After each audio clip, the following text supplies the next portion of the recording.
Reflections. Your daily dose of strength and motivation. Reflections.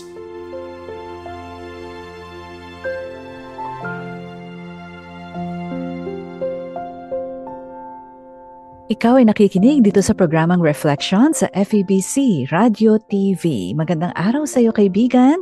Salamat sa walang sawa mong pagsuporta at pakikinig dito po sa ating programa. Nawa po kayo'y patuloy na nabiyayaan ng ating mga panalangin, ng mga verses na ating sinishare as a way of reflections dito po sa ating programa. Sa araw pong ito ay samahan niyo po ako sa ating pagbubulay-bulay sa Matthew 24 verse 42. Therefore, keep watch because you do not know on what day your Lord will come. Matthew 24:42.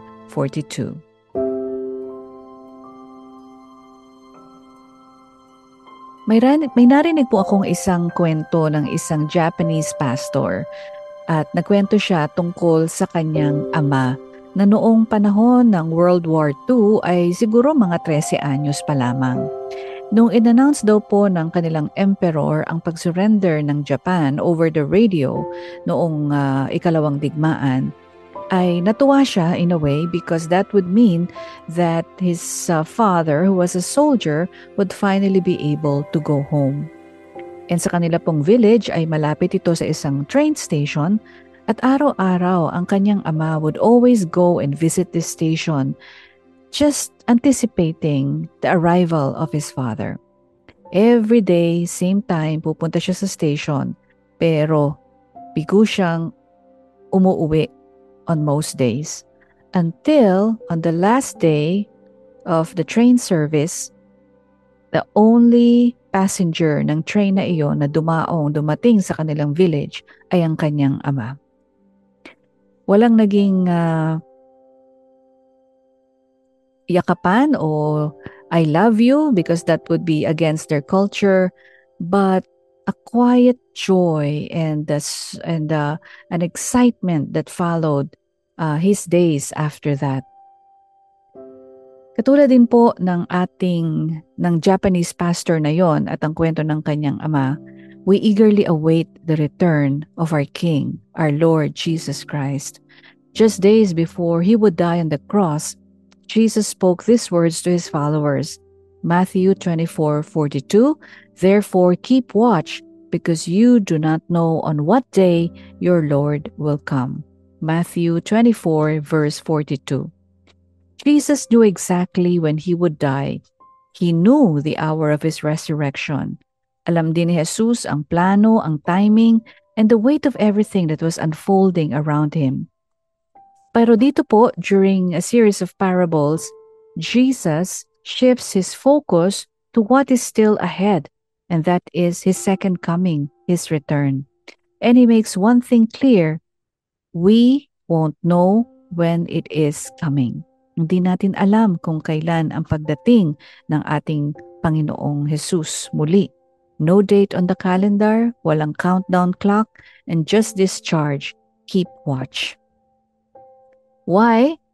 Because when we live with spiritual alertness and urgency, we prioritize what matters. We live awake to the work of God around us. We live watchful over our own hearts, refusing to drift into complacency. We know that Jesus will return and we should treat each day as if iyon ang araw ng kanyang pagbabalik. When we do, we live with spiritual alertness. We live with spiritual urgency. We prioritize what matters. We are more focused on God's work, and we live watchful with prayer, and we refuse to be complacent o yung pabanjing-banjing lamang. If every day could be the day Jesus returns, then we must live every day with the same obedience to His calling for us. Pero mga kapatid, yung iba po nagpapanik, natatakot whenever the talk of a second coming is brought upon us. Pero hindi po yan ang purpose ni Lord. He calls us not to panic, but He's calling us to prepare.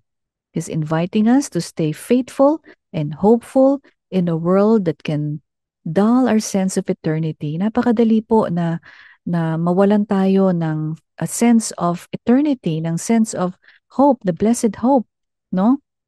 Consumerism is all around. We are blinded by the things that sparkle around us, the things that give us joy, the things that bring us pain. We're just so focused on the now. We forget about eternity.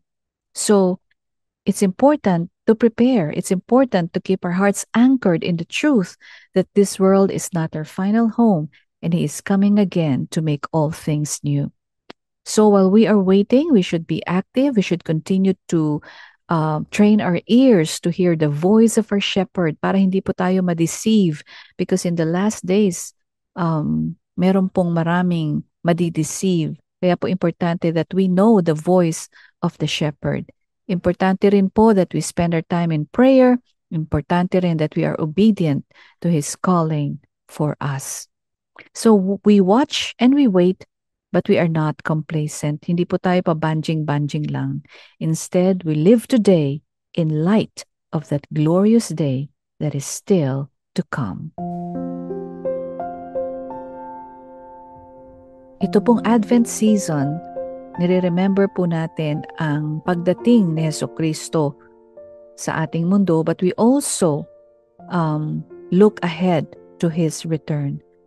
We look back on Christ's first coming, at yan po ang ating sineselebrate, ang Pasko, while we also look ahead to His return. Kung alam po natin na darating si Jesus anytime, ano po ang ating gagawin ngayon? Ano po ang ating babaguhin? Ano po ang ating mas paghahandaan? Let that question fuel you as we go and share our faith and as we pray right now. Dear Heavenly Father, thank you for your reminder that you have come, but you will come again, and that is for sure, that is for certain. We do not know the time or the hour, but you will come back again. So help us to live wide awake, remembering Jesus' first coming while staying expectant for His return. Keep our hearts steady, our hope alive, and our life aligned with what matters most. Help us, Lord, to be ready. Help us want to be ready.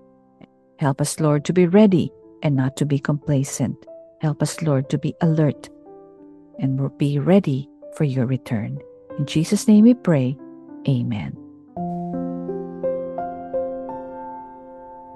Maraming pong salamat sa inyong pagsama sa akin dito po sa programang Reflection sa FEBC Radio TV. Ako po, si Ruth de la Rama Dizon. Hanggang sa muli po.